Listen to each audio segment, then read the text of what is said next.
So, Donald Trump really doesn't want you to see the video from his rally last night in Bozeman. So, we're going to take a look at the crowd size in Bozeman in just a second. And it's even more embarrassing than Trump's unhinged press conference at Mar-a-Lago. Now, from the day he took office, Trump has been obsessed with crowd size. First with his inauguration, and then every subsequent event, it's all about size.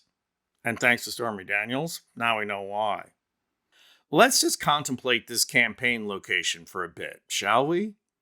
Let's say you're obsessed with crowd size. You want to look as popular as your opponent, so what do? Well, clearly you would go to a huge metropolitan location where you have large numbers of followers that you can bus in if necessary. Trump's campaign scheduled Bozeman, Montana. So they literally went to a place that has more sheep than people to hold an event.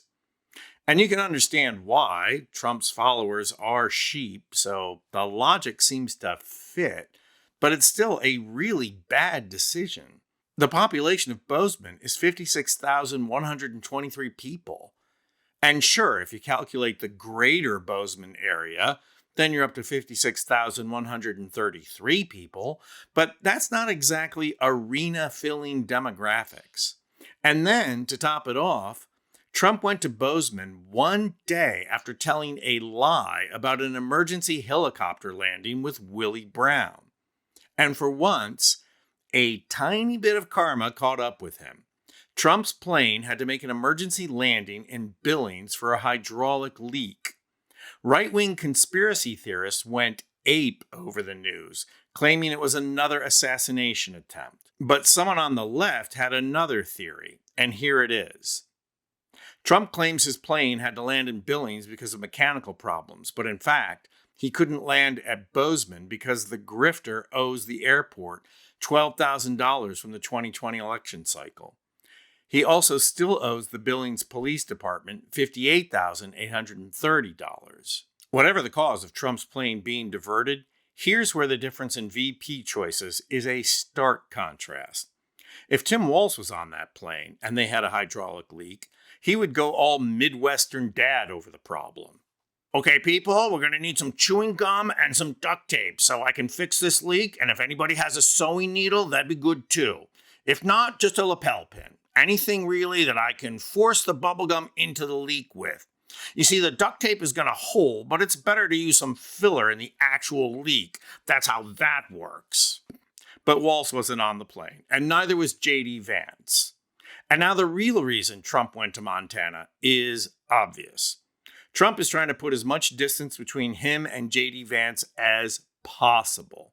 So he asked his team to get him as far away from Ohio as possible without being on the left coast. And voila, Montana became the location. And the crowd? So yes, let's just take a look at Trump's Montana crowd. Just look at all these empty seats and look at the way they strategically fill one area and not the other. And it's only going to get worse as the night goes on. Sure, the floor in the background crowd is full, but the upper section, pretty empty.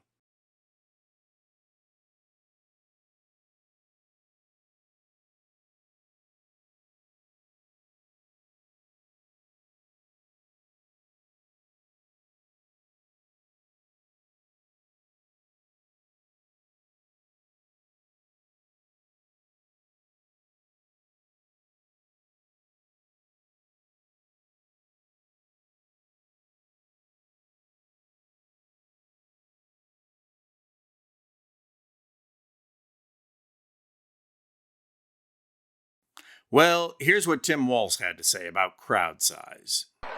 And then on Wednesday, the largest crowd of the campaign showed up in Detroit, Michigan.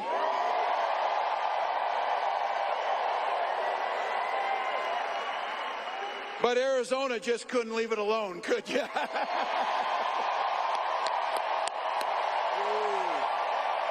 Wow.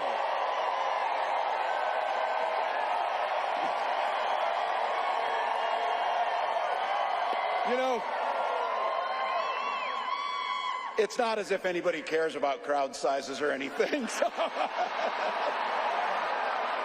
Wow. I'm Anthony Vincent Gallo for Occupy Democrats.